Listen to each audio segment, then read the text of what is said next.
I thought maybe I could start our conversation just by sharing with you an experience. I thought you would especially appreciate this, given your connection with the arts community in Cincinnati.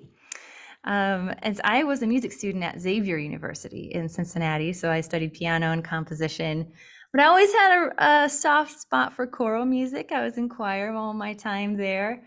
And I just wanted to tell you that one of the most memorable performance experiences was when our choir sang your arrangement of Hard Trials. Um, it Mm, was it was in Bellarmine Chapel. I don't know if your adventures in Cincinnati ever took you there, but it's a nice, you of know, course. yeah, yeah. So circular chapel, really nice residence, a fun place to Hmm. sing.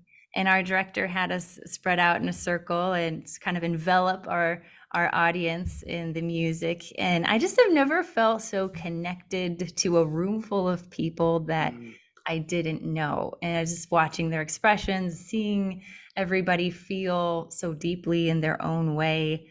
And then there's that moment afterwards, that stillness where there's kind of that something tangible in the air where you feel like everyone's just a little bit changed by the music. So that just was something that really stands out to me. And I wanted to, I don't know, just say I'm a longtime admirer of your work. And I want to thank you for your artistic vision and, of course, also for your time today, just speaking with us about all that awaits us in the new album, House of Belonging. So, welcome on to Classical Conversations. thank you so much. I'm so happy to be here with you and your listeners. And thank you for sharing that beautiful story. I just, what you speak of, I mean, it just reminds me about music's power to help us truly make connections. I mean, first within ourselves, right? It's this catalyst. Music can spark something in us that just helps us to remember. It helps us to go deeper. It helps us to be in our bodies. And then that experience, yes, and with each other, in a larger body of us.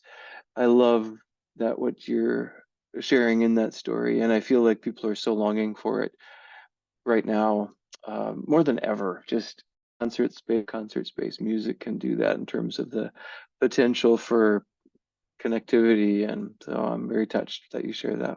Mm. That larger body of us, that connectivity, I think that ties in very much so in this album, House of Belonging. And I know you have a lot of different hats as composer and performer, conductor, curator. I'm especially interested in your thoughts on the album as a curator. How, I guess, how did you come up with this? How did you design it?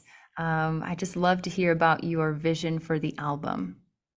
Yeah, it was an album that really wasn't, I might say, initially meant to be, or it wasn't in the plans, maybe like an unplanned pregnancy or something, but it was a birthing that we had a different plan for this period in March of 2023 when we were gathering the singers.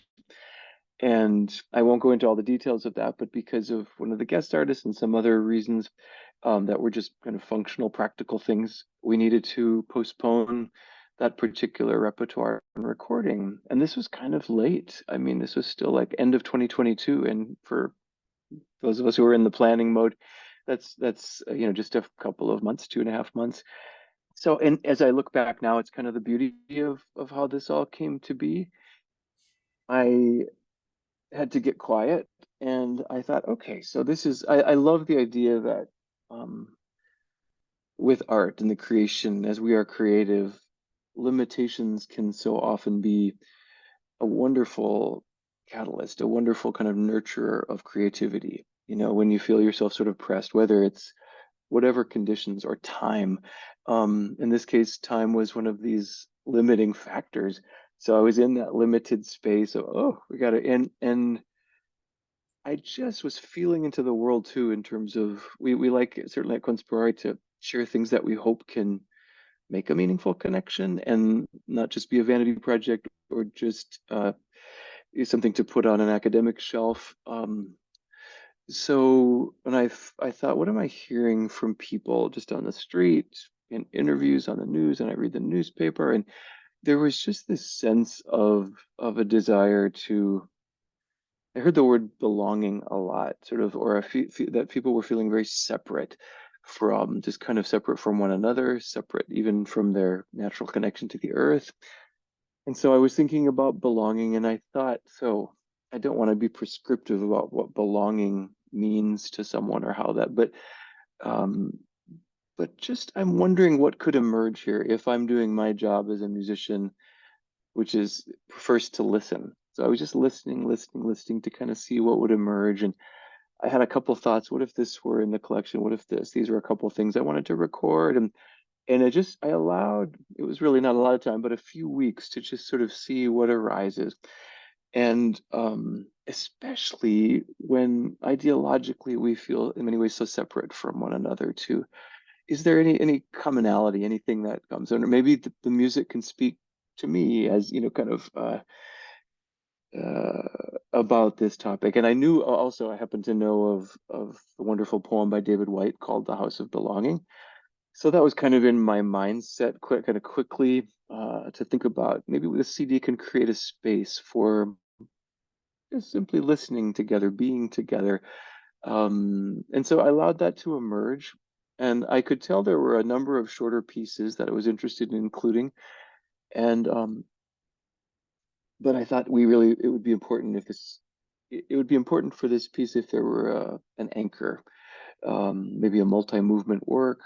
So I called a composer whom I love, Alex Burko, just to see. This is a crazy, too late in the game. It was at the end of December, I think. I called him and said, could you write like a 20-minute piece in the next 5 weeks, please? You know, um, I got lucky. The muse struck when Alex came into my mind and said, just give him a call, kind of. And it happened to be in between a couple of projects, and he said, well, sure, I'll go for it. I'd love to. So he dove in, and that I asked him if he could contemplate creating a liturgy, kind of a secular liturgy, um, that could be really all inclusive. And so that's how the big work, Sacred Place, came into being. He was very excited about that. And so anyway, that's how it all began, Mary Claire. And I could tell you little bits and pieces as we go, but I was wanting to at least carry the spirit of everything belongs, sort of everyone belongs. And how that got told is sort of how this unfolded a little bit. And where does the Miró Quartet come into the picture? The Miró Quartet, of course, a fabulous internationally loved quartet, and they happen to be here in Austin, where Conspirare is based. For many, many, many years, we see each other and we say we want to do something together. Wouldn't that be just delightful fun? And just didn't happen until the fall of 2022. We had started conversations about this project before COVID, and then everything went on pause. And so when we returned to this, we were still committed to making that happen. So we love these guys. They are beautiful chamber musicians, great artists, and wonderful human beings. So we had a delightful time um, anchoring in with them for this project. That was in October. And then we took 4 pieces from a big commissioning project. We did 13 commissions in October 22 with them. And then we picked 4 of those pieces to be a part of this album as well. Is there a particular arc, I guess I'll say, or rhyme or reason behind the order of all of the works on the album? Does it tell a story?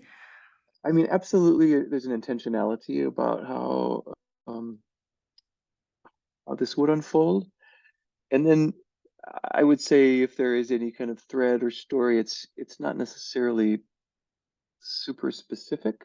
It allows, I think, more of a sense of progression that anyone can join. But I will say sort of the opening reaching, which is text by you and Tate, and something that I wrote for Conspirare when we were going to sing in Uvalde, Texas, where that tragic school shooting took place.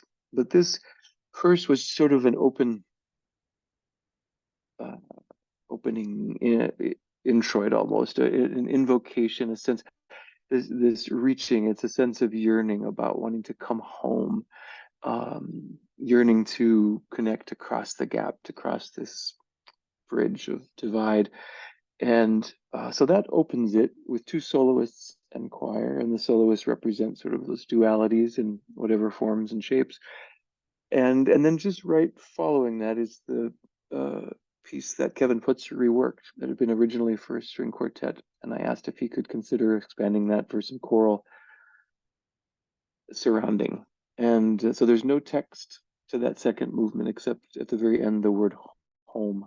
Otherwise it's humming and oohs and ahs, and then the string quartet. So it lays out very kind of spacious and yearning, kind of setting the theme at first.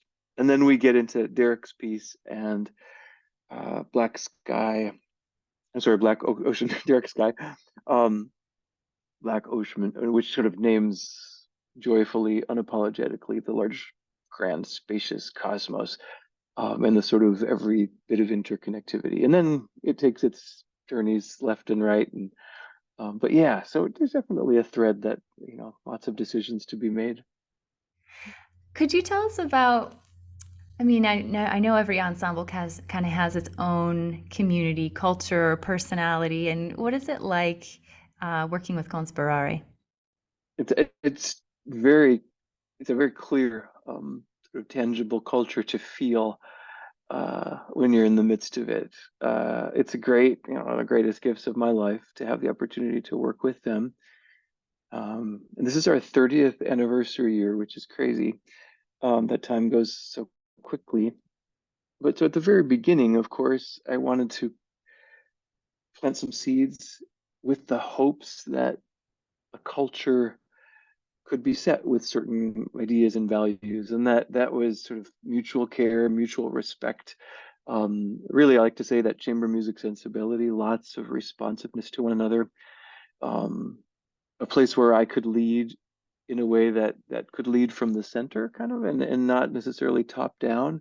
I really wanted to sort of engage ensemble musicians in a way where they could feel their complete invitation to sort of be fully there and not just be sort of instructed upon.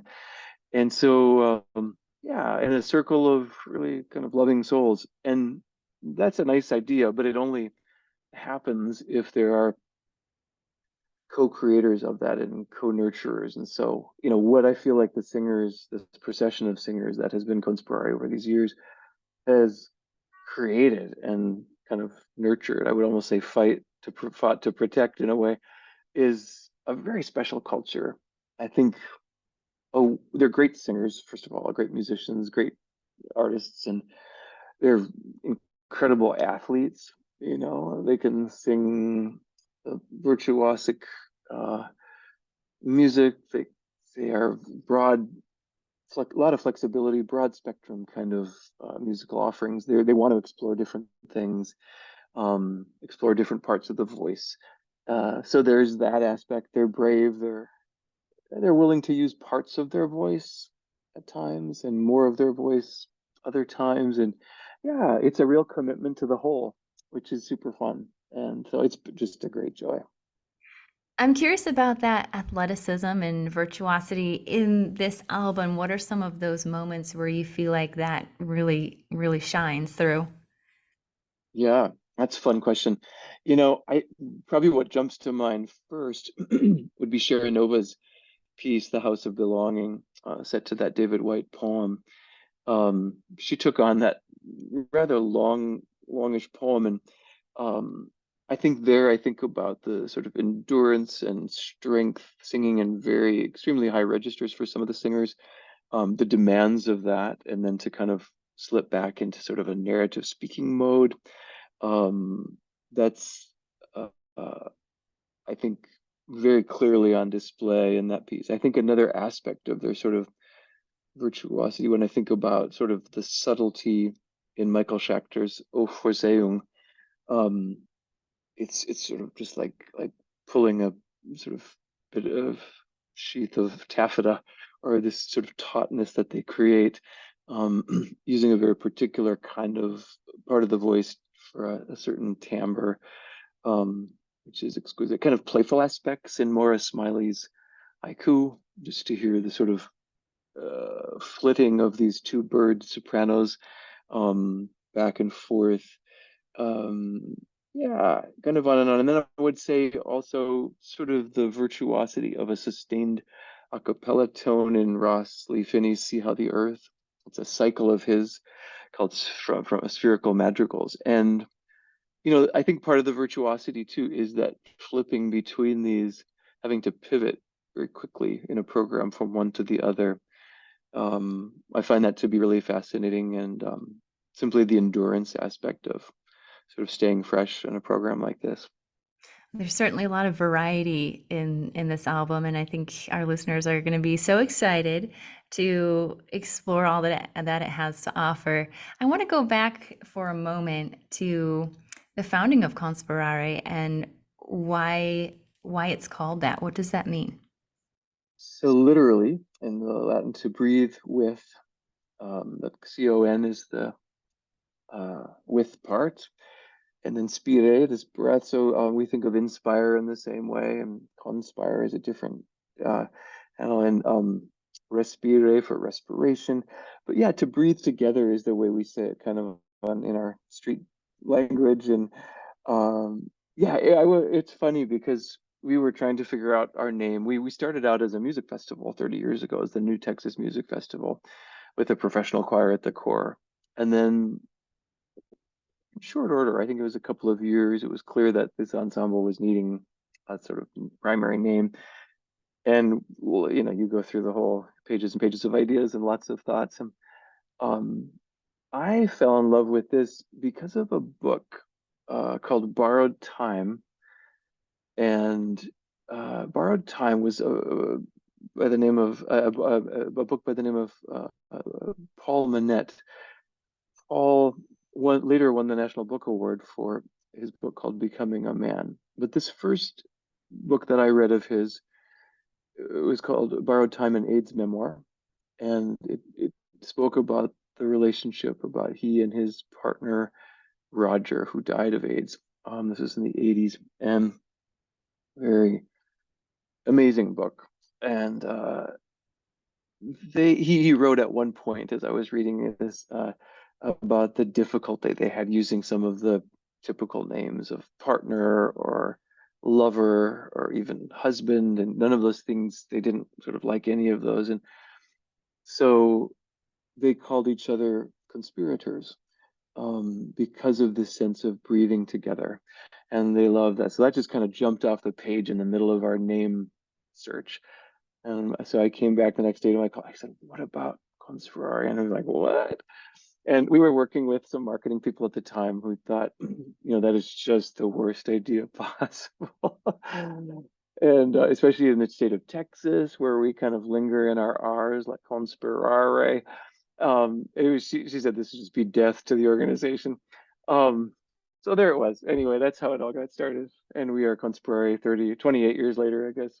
Yeah, what a great story. And it kind of feels like it just is coming full circle too, because it was founded on that concept of togetherness, and that appears again in this album. So that's really wonderful. Is there anything else you would like to add, or you'd like our listeners to know about this project or Conspirare, anything in general? Well, just as we were talking about breath, I was thinking about, what I'll say often in all kinds of choral settings, but just the idea that this art form, we really breathe. I mean, we sing on a canvas of breath. Breath is the underpinning. And this idea that breath is this universal uh, thing, this we think so often, what do we have in common anymore? We wonder, we search for that. And um, but there's something really profound as we think about just the breath that we all share. No one could argue with it. It'd be a silly argument if someone tried, because we absolutely are united in breath. And there's something I'll do at our annual December Christmas and holiday program. I did it several years ago, and I just did it sort of as on an impulse at the welcoming portion of the concert. And then I didn't do it the next year. And I heard from so many people, "Why didn't you do that again? It meant so much to us." And what I did that first year was just I said, could we, there were 2,300 people in the hall or so. I said, could we just take a breath together? So I just invited people an inhale and then listen to the out exhale. We did it 3 or 4 times. And people had said, oh, that was lovely. I enjoyed it. But I had no idea. People were passionate about like we must breathe together every year. And I just love telling that story because it surprised me in a kind of a delightful way. And it just confirms this idea of breath. And but Mary Claire, the other thing I'd just say, it's very lovely to be able to speak with you and to be with all of your listeners in that beautiful part of the country. I used to visit there. I had an aunt and an uncle who lived there. So probably every year, um, as a child and into my teenage years, we would drive over, and they have a place on Van Fleet Parkway. And so it's really good to be with all of you.